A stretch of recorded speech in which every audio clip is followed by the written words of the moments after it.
What is going on, guys? I am back, and it has been a minute. Actually, it's been a long time. It's been way longer than a minute.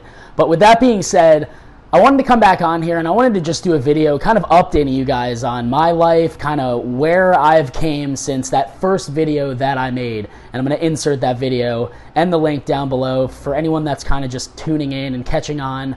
The whole reason I made this channel was to really just kind of follow success, to start from scratch and film and follow as we go. And in the beginning it was a lot easier, but as I got busier, I have been slacking a little bit with getting on here on YouTube. I've tried to put stuff out on my other social media platforms like Instagram, Facebook, but I have very much slacked on the YouTube side of it, and that's something that I am going to work very, very hard to keep bringing quality content, better content, making each video a little bit better in its own special way. Hence, right now, I don't know if you guys can tell, I'm actually in my new office. So when I started this, I started out doing real estate completely on my own. Fast forward to now, I have an amazing team of people that I work with. We have our own office space, but that's going to be the end of the story. I'm going to go back to that, and we'll kind of go through all the trials and tribulations to getting to this point now.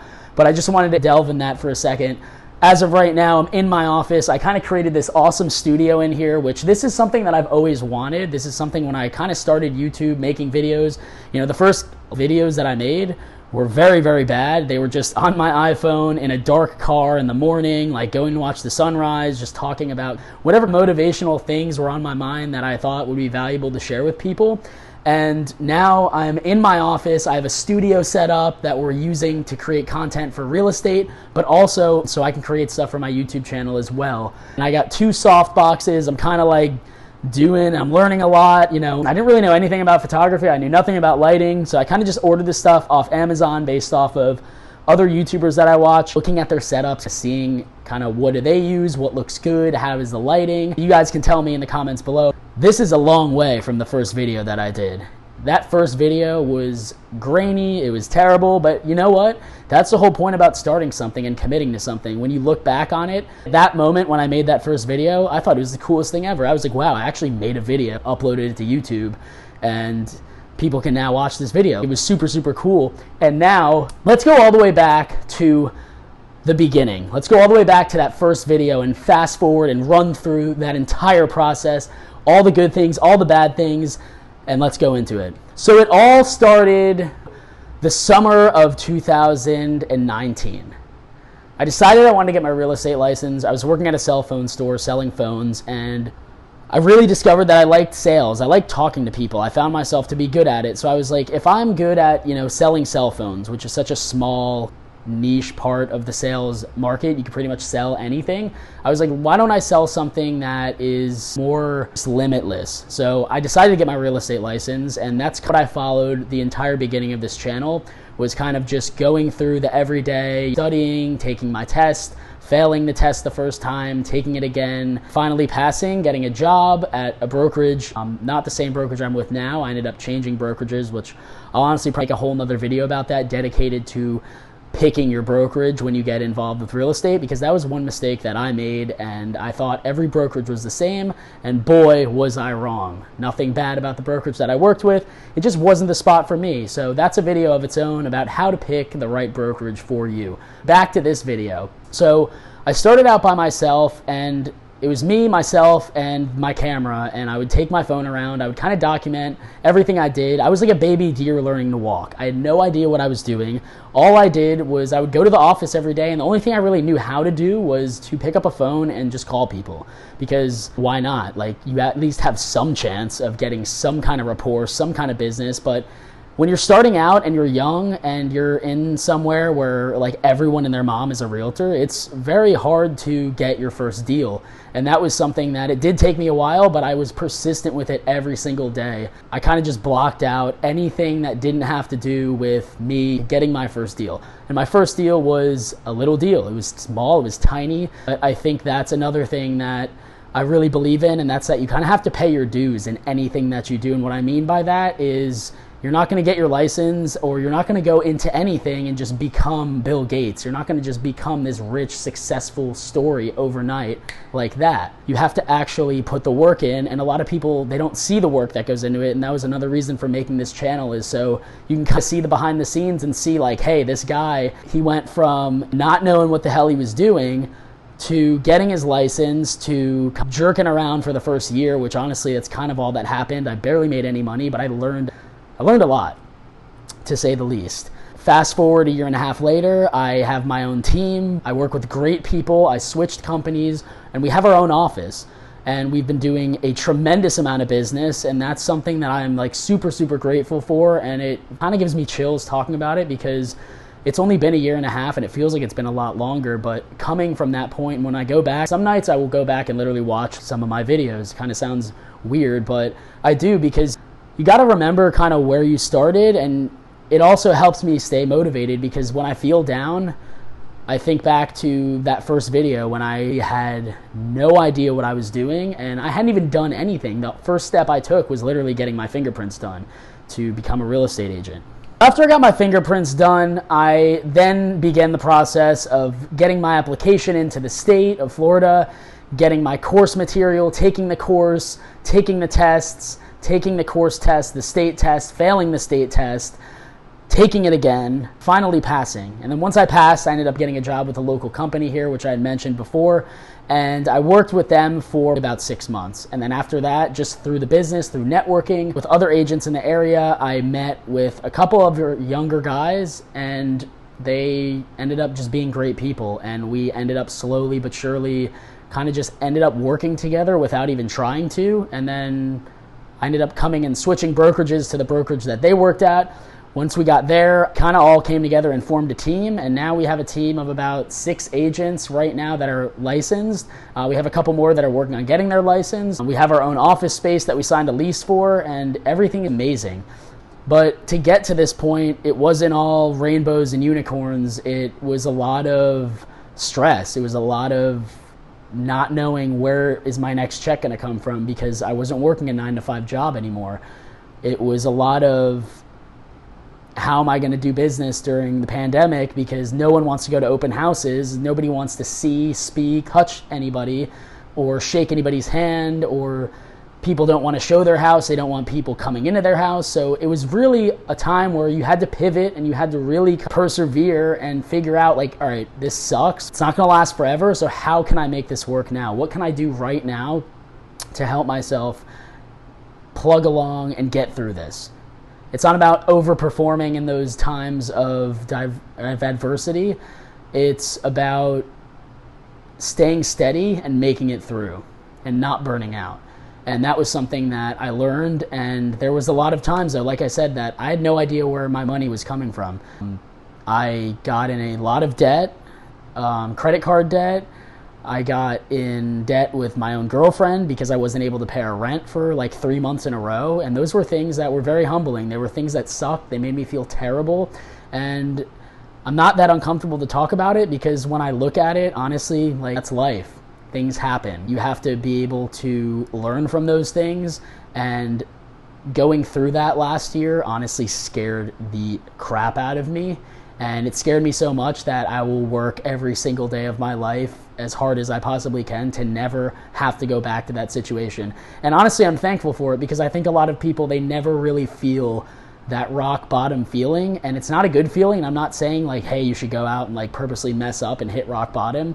But I think when it naturally happens through you chasing what you believe in and you want for yourself, it's a very surreal thing when it happens and you learn from it, you go through it. It feels like an eternity when you're in it.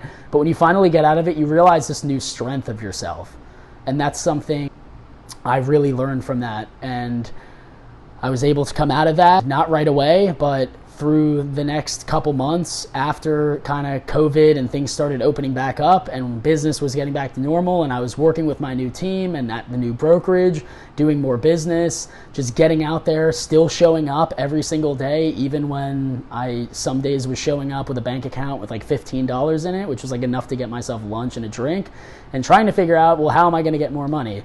And that was another thing that was just terrible. Waking up and having that feeling in your pit of your stomach every single day sucks, but honestly, it's part of the entrepreneurial journey. It's part of doing something that is not a 9 to 5. It's part of doing something that you don't get a salary. Like when I go to work every day, I eat what I kill. That's kind of a saying. I heard a couple other real estate agents use that, and I really, really like it. It is true. You wake up and you eat what you kill every single day. If you go out and you can't kill anything, you can't hunt anything down, you're going to go home and you're not going to be able to eat that night. So it's a very good analogy. It's very surreal. That's something that definitely applied to me last year, and it was something that was humbling, but it really built me into a much, much stronger person. The next topic that I want to talk about, and this applies to literally anything you decide to do in life, and this is one of the things that I think distinguishes the people who quit things that they go into and people that don't, and they stick it out and they make it. And that is, you have to mentally accept. I'm a strong believer in this. Anytime I'm going to make a decision on something, you have to figure out, and I'm a very optimistic person, but you also have to be realistic with yourself, because if you set false expectations for yourself and you constantly are coming up short on those expectations, you're going to get pissed off at yourself. You're going to feel like crap. You're not going to believe in yourself because you're constantly setting the bar way too high in situations where you need to maybe bring it down a little bit so you can actually hit those goals that you're setting for yourself. That's what I mean by you have to mentally accept before you ever endeavor into something, before I ever get involved in something, since I got into real estate and kind of had to go out on my own and kind of figure this out. When I go into something, I figure out, perfect example was when I quit my job and started the process to becoming a real estate agent. I made up in my mind, okay, there's 2 ways that I can do this. I can figure out a date that I'm going to quit this job and I'm going to devote every single second that I have into getting my real estate license and figuring this out. Or there's a second option. And that second option was you can quit this job or you can reduce your hours and try to do both at the same time. And I chose to not do that because, whether you're religious or not, God is an amazing thing. The universe is an amazing thing. And if you don't put your energy out there and you don't legitimately devote yourself to something that you believe in, honestly, you don't believe in it then. You don't believe in yourself enough to actually do it. And I don't think that those people are ever rewarded to the fullest amount that the people who just cut the cord and do it.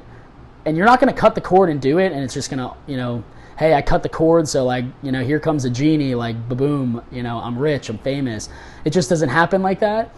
You're going to go through the trials and tribulations of shit and feeling like, oh my God, I don't think I'm going to be able to do this. It's those hours of laying awake at night and you think to yourself, okay, I accepted that this might happen. And that brings me back to what I was saying is you have to mentally accept what is the worst case scenario that could happen by me quitting my job and going into real estate full time and not taking any other money or getting another job or staying at this job and trying to juggle both.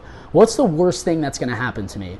And I came up with the worst thing that's going to happen is I'm going to run out of money and I'm going to have to live at home and budget until I figure this real estate thing out. Quitting wasn't an option. Getting a job wasn't an option. Getting a 9 to 5, a survival job, it just wasn't an option. And I understand people's lives are different. Sometimes that's not an option that somebody has. But that goes back to before you do something, everyone's worst case scenario is different. So figure out what is your worst case scenario and are you okay with that? Are you mentally okay with that possibly being an outcome in the beginning? It's not going to be your permanent. It's not going to be the end all be all, but it is something that has a chance of happening. So sure enough, that pretty much did end up happening. I ended up not making that much money. I ended up living pretty much month to month with barely any money. It was terrible. In the times where I was like, damn, this sucks, what am I going to do? I thought back to myself, you accepted this. You said when you quit your job, you told yourself that this is something that might happen. And every time I would tell myself and remind myself that, it would make me feel better. It would almost light a spark for me to keep going, to hit the ground harder the next day, to keep going out there. And that's something that is super, super important, I think, in getting through adverse times and overcoming challenges and roadblocks and hurdles that you face on the daily. Because no matter what field you go into, whether it's entrepreneurial, whether it's a salary, a career job, whatever you do in this world, you're always going to have things that are going to come up. You're always going to have a roadblock that's going to hit you. You're always going to get blindsided here and there. It's just natural. It happens. You're not going to just sail through this world in an ocean with no waves. It just isn't real. If there's one thing that you can take away from this, when times suck, think back to when you first decided to do what you're doing.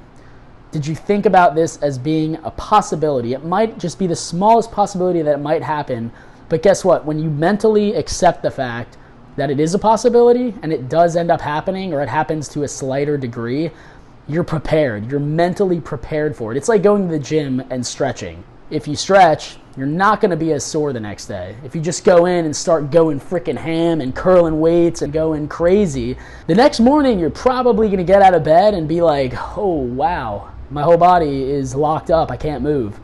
It's the same principle. If you prepare yourself, just like you can prepare yourself physically to run a race, to go to the gym, to lift weights, to go run a triathlon, you prepare your body physically.